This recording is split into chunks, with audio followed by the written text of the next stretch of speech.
Bienvenue à tous, c'est Info Soir. Voici les titres de ce lundi. L'effondrement d'une maison dans le quartier de Oued Ahardan à Tanger coûte la vie à une personne. 2 autres personnes ont été blessées. Un bilan toujours provisoire. Ce drame soulève une nouvelle fois la problématique des habitations menacées en ruine. En Algérie, les tribunaux sont toujours à l'arrêt. Cela fait maintenant 1 semaine que les magistrats sont en grève contre une décision du ministère de muter plusieurs milliers d'entre eux. Le mouvement dénonce la mainmise du pouvoir exécutif sur le pouvoir judiciaire.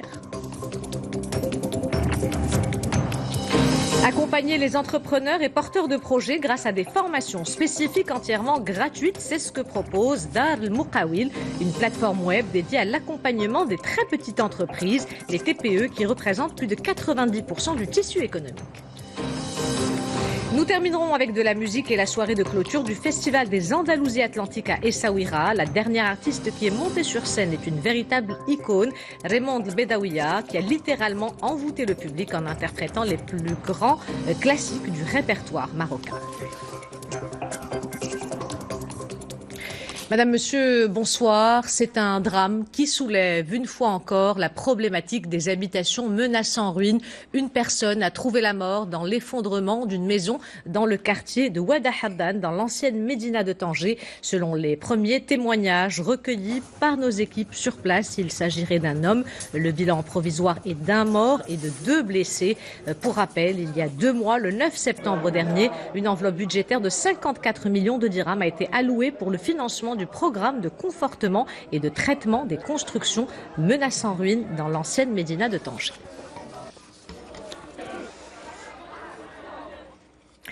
C'est une affaire qui a éclaté en juillet dernier, qui avait suscité l'indignation, celle de Hanan, qui aurait été violée puis torturée à mort. Souvenez-vous, la jeune femme avait été filmée nue, plaquée à terre et subissant les pires sévices sexuels et psychologiques, des images qui avaient fait le tour des réseaux sociaux. Les audiences dans le cadre de cette affaire qui a secoué l'opinion publique ont démarré aujourd'hui. Reportage Abdelhamid El-Morabit et Miloudi Zindine sur un récit de Amina Mkhalq.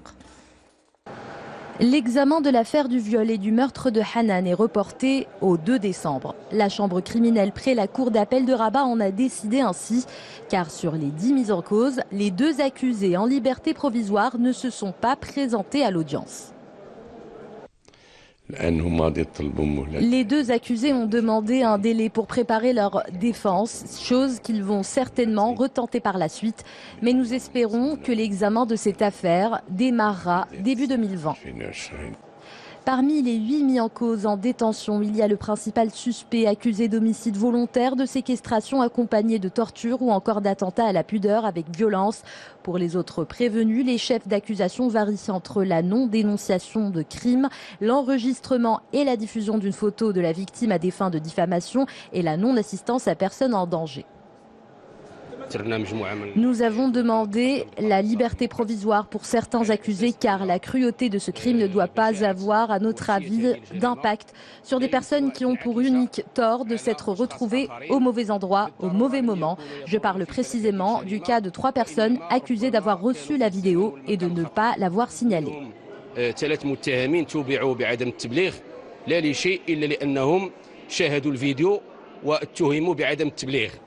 Une vidéo d'une violence inouïe qui remonte au 8 juin dernier, relayée sur les applications de messagerie instantanée.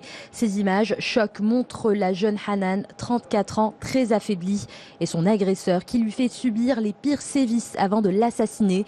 La terrible tragédie survenue à Hail Bellah Haraba soulèvera l'indignation et la colère, ce qui poussera des centaines de personnes à se rassembler devant le Parlement pour dénoncer ce crime abject. Le Conseil national des droits de l'homme se positionne en faveur du changement de certaines dispositions du code pénal marocain. Liberté individuelle, interruption volontaire de grossesse, liberté de culte. Un mémorandum a dans ce sens été remis au Parlement. Quelles sont les principales recommandations de ce document? Élément de réponse avec Mehdi Soufiane. Le mémorandum du Conseil national des droits de l'homme a été adressé au président des 2 chambres du Parlement et aux groupes parlementaires. Le Conseil appelle à adopter un code pénal qui protège les libertés et où sont pourvus les principes de légitimité, de nécessité et de proportionnalité des lois. Le CNDH émet plusieurs recommandations concernant de nombreux aspects. Il préconise la non-prescription des actes de torture. Il appelle également à la criminalisation de l'incitation à la violence, à la haine et à la discrimination. Le Conseil souhaite également une nouvelle définition du viol afin de mieux protéger les victimes et à l'étendre notamment au viol conjugal. Concernant le volet relatif à la vie privée, le CNDH recommande de changer l'intitulé du chapitre du Code pénal relatif à l'outrage aux bonnes mœurs et le remplacer par « protection des libertés individuelles ». Le Conseil appelle ainsi à la suppression des articles criminalisant les relations sexuelles entre personnes majeures et consentantes. Concernant l'avortement, le CNDH appelle à revoir la législation pour protéger la santé physique, sociale et psychique de la femme. Le Conseil national des droits de l'homme appelle aussi à l'abrogation de l'article 222 du Code pénal qui punit d'emprisonnement la rupture publique du jeûne durant le mois de Ramadan, et cela pour mettre en conformité le texte juridique avec les normes internationales des droits de l'homme. Enfin, le Conseil national des droits de l'homme affirme espérer que le Parlement assurera pleinement son rôle de moteur indispensable dans la consolidation de la démocratie et de l'édification de l'état de droit. Un mot à présent sur cette entrevue entre le chef du gouvernement et le président de l'Assemblée nationale de Sao Tomé et Principe. Les discussions ont porté sur le renforcement de la coopération bilatérale, notamment en matière de formation des ressources humaines et de renforcement des compétences professionnelles. Le président de l'Assemblée nationale de Sao Tomé et Principe s'est également exprimé sur le développement socio-économique que connaît le royaume. Il s'est dit impressionné par les aspects du progrès et de développement que connaissent les provinces du sud du royaume. Nous ouvrons la page internationale avec le Mali où le président Ibrahim Boubacar Keïta a décrété un deuil national de 3 jours à partir de ce lundi après l'attaque revendiquée par le groupe terroriste Daesh contre un camp du Nord, la plus meurtrière depuis des années pour l'armée malienne. 49 soldats ont été tués ce week-end dans l'attaque d'un camp près du Niger dans le nord-est du pays. En Algérie, les tribunaux sont toujours à l'arrêt. Cela fait maintenant 1 semaine que les magistrats sont en grève contre une décision du ministère de muter plusieurs milliers d'entre eux. Face aux critiques, le syndicat national de la magistrature avait rappelé il y a 2 jours que les magistrats devaient assurer le service minimum. Les développements avec Mehdi Soufiane. Ces images ont été prises à la cour d'Oran. Les forces de sécurité interviennent face à des magistrats présents au sein de la cour et qui tentaient d'empêcher l'installation de juges nouvellement mutés.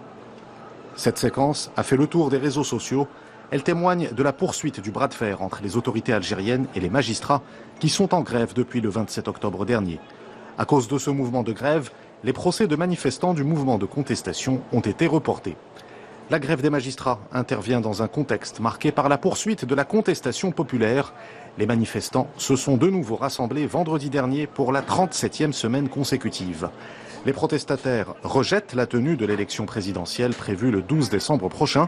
Ils réclament le départ du système lié à l'ex-président Abdelaziz Bouteflika avant l'organisation de toute consultation électorale. De son côté, la commission électorale algérienne annonce avoir validé les dossiers de 5 candidats à la présidentielle, dont 2 ex-premiers ministres. La contestation en Irak a repris un tour violent avec des affrontements dans le centre de la capitale Bagdad. Les forces de l'ordre ont tiré sur des manifestants. Pour la première fois en 10 jours, 4 manifestants ont été tués par balle près du consulat iranien à Kerbala, dans le sud de l'Irak. Depuis quelques jours, la colère des protestataires qui réclament la chute du régime se concentre sur l'Iran, l'une des 2 puissances agissantes en Irak avec les États-Unis.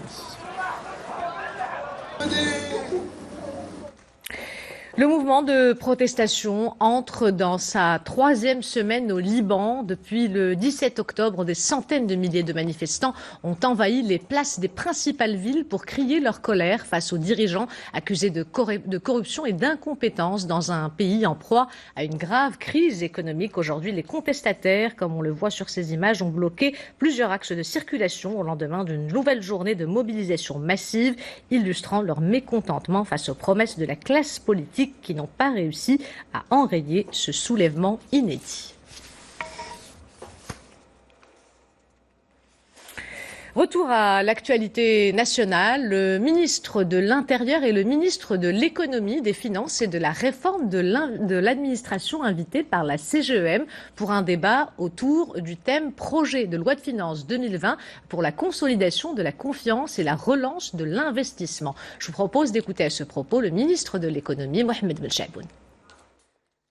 Donc ce que nous allons débattre, c'est l'ensemble des mesures au nombre de 7 qui ont été prévues dans la loi de finances pour renforcer la confiance, des mesures qui permettent aux contribuables de manière générale, qu'ils soient particuliers ou entreprises, de pouvoir régulariser leur situation vis-à-vis de l'administration des impôts et également vis-à-vis de l'office d'échange. Et donc de partir sur de nouvelles bases, sur des bases saines, pour construire une relation de confiance à l'avenir.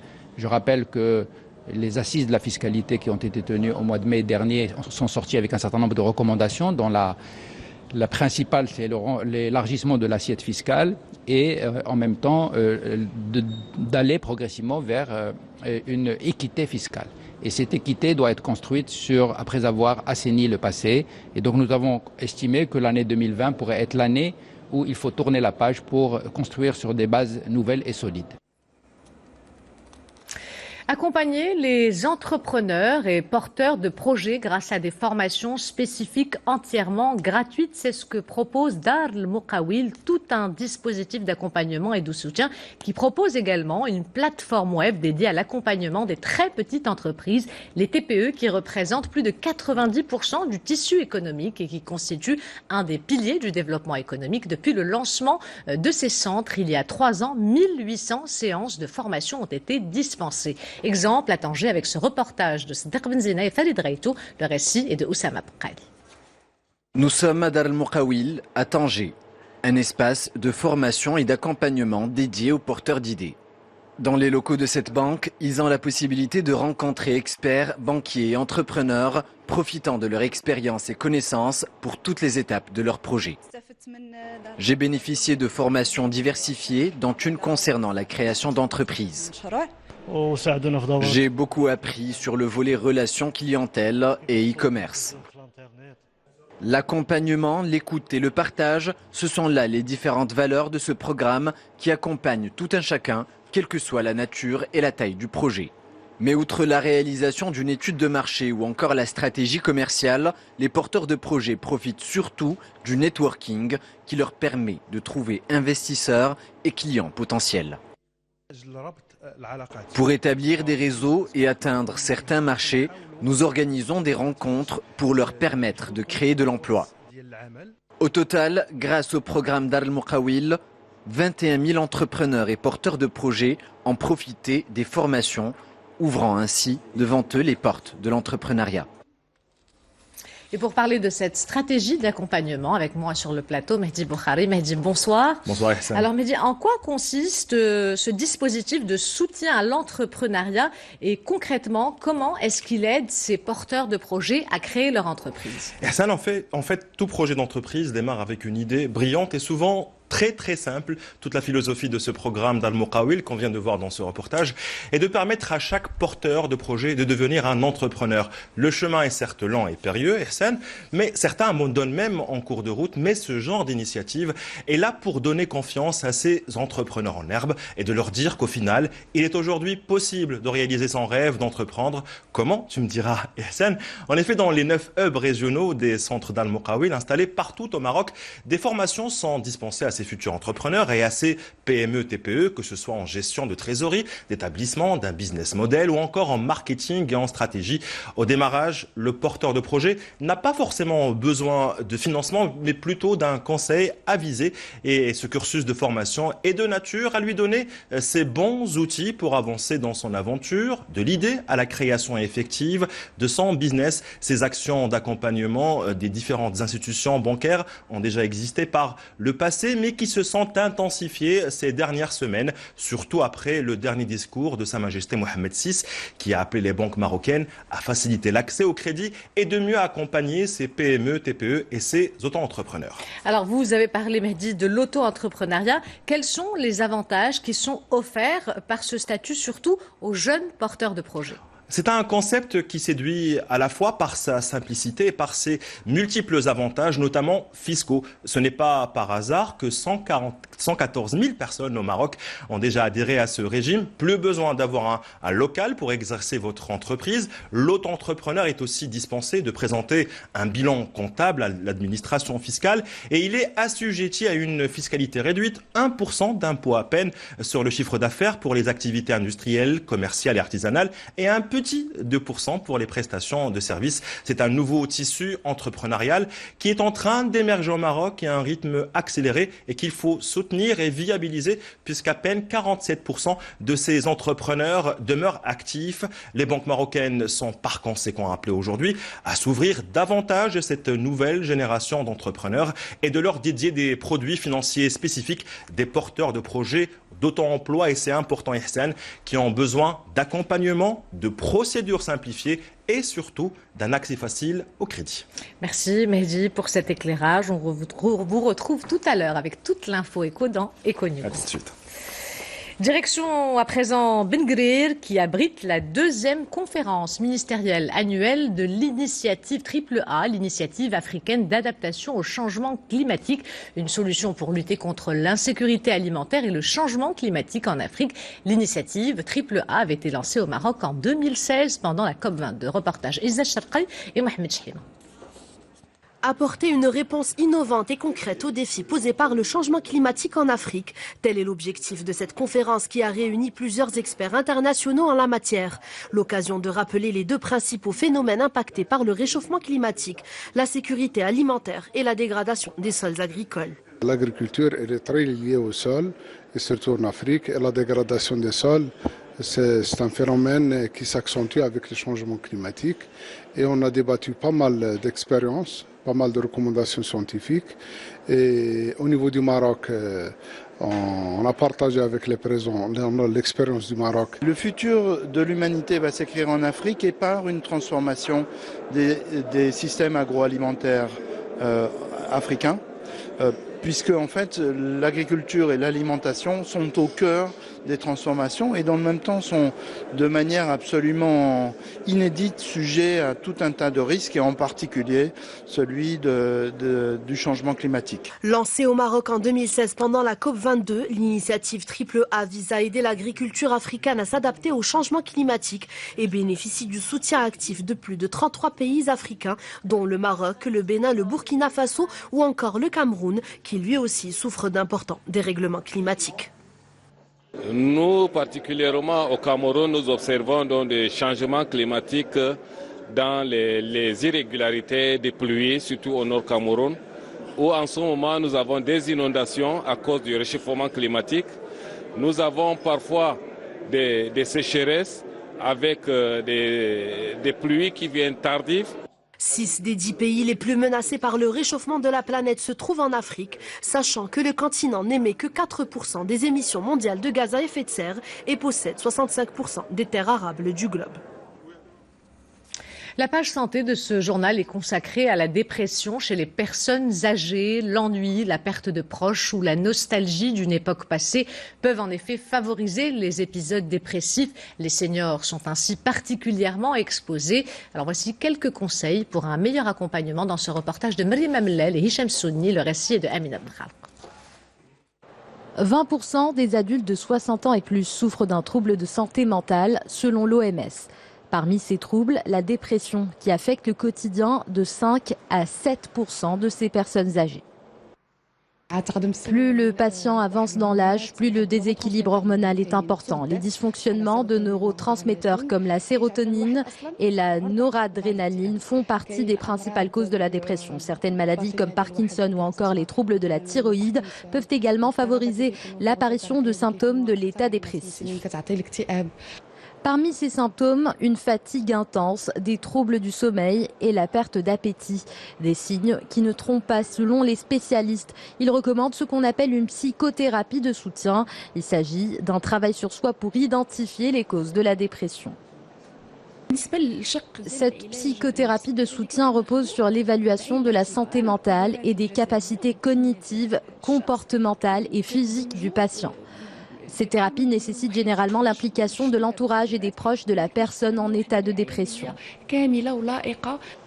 Si un suivi médical est souvent indispensable, une nouvelle hygiène de vie peut faire la différence. Plus d'exercice physique et d'interaction sociale diminuent, selon plusieurs études, les facteurs de risque chez les 60 ans et plus. Un petit bol d'air frais à présent, avec tous ses espaces verts et sa ceinture verte de 1063 hectares, la ville de Rabat s'est engagée depuis plus d'une décennie dans une démarche éco-responsable, réputée pour être une agglomération verdoyante. Rabat est une cité modèle des villes vertes. Si le ratio des espaces verts par habitant préconisé par l'OMS est de 10 mètres carrés par habitant, cette moyenne est de plus de 20 mètres carrés par habitant dans la capitale. Reportage Jeanne Douglali, Mustafa Saïdouni, le récit est de Mehdi Foudi.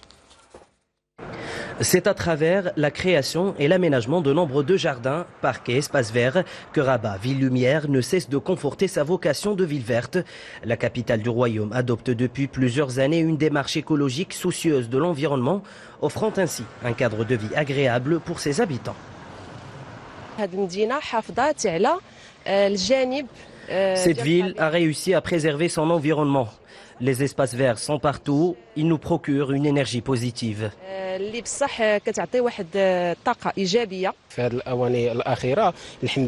Durant ces dernières années, Rabat a connu une valorisation remarquable de son potentiel paysager. Cela a permis l'embellissement du milieu urbain de la ville entière.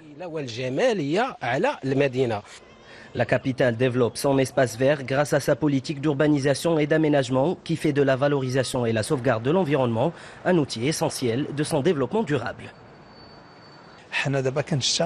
Nous travaillons sur une politique environnementale qui vise à exploiter davantage les énergies renouvelables afin de réduire la consommation d'énergie dans la ville. Dans le cadre du développement durable de la ville, un projet de réutilisation de l'eau filtrée pour l'irrigation des espaces verts a été approuvé en octobre dernier par le conseil de la région Rabat Salé Kenitra. Son enveloppe budgétaire s'élève à 140 millions de dirhams. Nous terminons avec de la musique et la soirée de clôture du Festival des Andalousies Atlantiques à Essaouira. La dernière artiste qui est montée sur scène est une véritable icône, Raymonde El Bedaouia, qui a littéralement envoûté le public en interprétant les plus grands classiques du répertoire marocain. Ce sont des images de Youn Sebah, le récit est de Salima Benab. Son arrivée était très attendue. Raymonde El Bedaouia est heureuse. Le public l'est encore plus. Sur scène, celle que l'on surnomme la perle orientale a littéralement fait chavirer le cœur du public souéri. Il faut dire que la reine du Chabi est une habituée des lieux.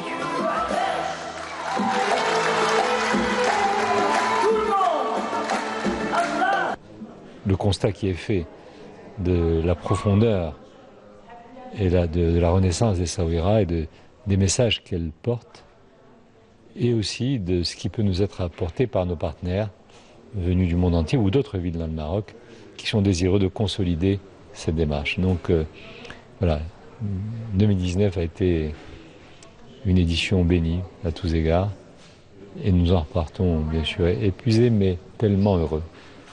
Et c'est encore une fois un signal très fort que le Maroc envoie à tous les autres sur l'art de tous les possibles.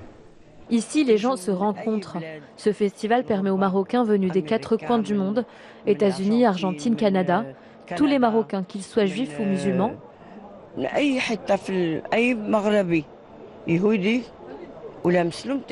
se rencontrer, de discuter ou même de se revoir. Le destin fait qu'ici, certains perdus de vue se revoient.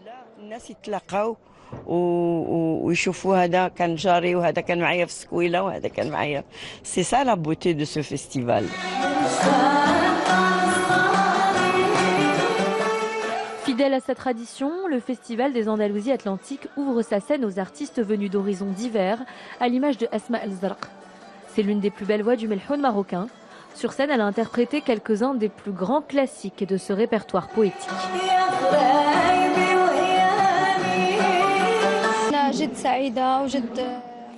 Je suis très heureuse de participer à ce festival et d'être aux côtés des autres participants très prestigieux. C'est une fierté.